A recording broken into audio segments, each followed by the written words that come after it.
आराम करने के ऊपर इस सीरीज़ में अब तक हमने ये देखा कि आराम करना हमारे शरीर के लिए कितना ज़रूरी होता है।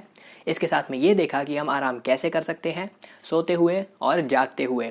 अब हम इस चीज़ पर बात करेंगे कि एक ऐसा दिन जबकि हम ट्रेनिंग नहीं कर रहे हैं, जबकि हम सिर्फ आराम कर रहे हैं, उस दिन से अपना 100% कैसे निकालें।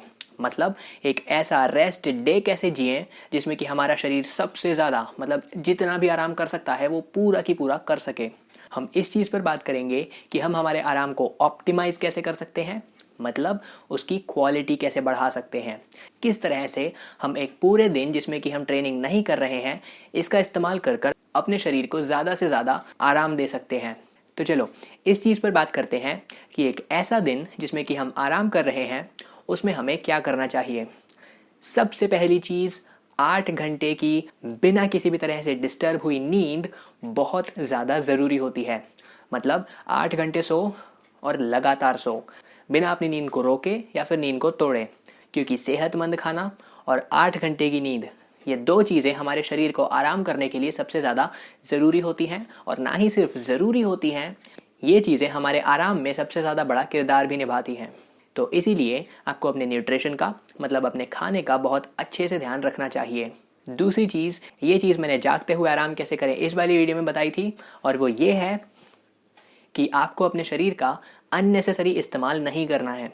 मतलब जब तक ज़रूरत नहीं हो तब तक किसी भी तरह से कोई भी शारीरिक गतिविधि करने से पहले, मतलब बिना काम से दौड़ना, वज़न उठाना, घूमना फिरना, इस तरह की चीज़ों से अपने शरीर को बचाना चाहिए। लेकिन फिर भी आप थोड़ी बहुत गतिविधि मतलब एक्टिविटी कर सकते हो। आप थोड़ा बहुत पैदल चल सकते हो, बहुत थोड़ी सी देर मतलब 10-15 मिनट दौड़ लगा सकते हो। और आप वो जो एक्टिव रिकवरी मतलब जागते हुए रिकवरी कैसे करें उस वाली वीडियो में सिखाई हुई चीज़ें हैं, उसमें से कुछ भी कर सकते हो। और इसके अलावा क्योंकि एक दिन आपकी ट्रेनिंग पर से छुट्टी है, तो आप अपना दिमाग अपने जीवन के दूसरे एस्पेक्ट्स में लगा सकते हो, उन चीज़ों में लगा सकते हो जो कि आपके लिए महत्वपूर्ण है, मतलब ज़रूरी है। और इसके अलावा क्योंकि ये एक रेस्ट डे है तो आपको एंजॉय भी ज़रूर करना चाहिए। अगर आप चाहो तो इस दिन में किसी और चीज़ पर काम कर लो, पर अपने शरीर का ध्यान ज़रूर रखना। आपके रेस्ट डे को और ज़्यादा बेहतर बनाने के लिए इसके अगले वाले वीडियो में मैं आपको ये सिखाऊंगा कि आपको अपने रेस्ट डे में मतलब एक आराम करने वाले दिन में किस तरह से अपने खाने को खाना चाहिए। ये न्यूट्रिशन की सीरीज़ का पार्ट नहीं है, ये आराम करने की सीरीज़ का पार्ट है। तो अगले वाले वीडियो में आप ये देखेंगे कि हमें आराम करने के साथ में कौन कौन सी चीज़ों को खाना चाहिए जो कि हमारे शरीर के लिए सबसे ज़्यादा सेहतमंद रहेंगी।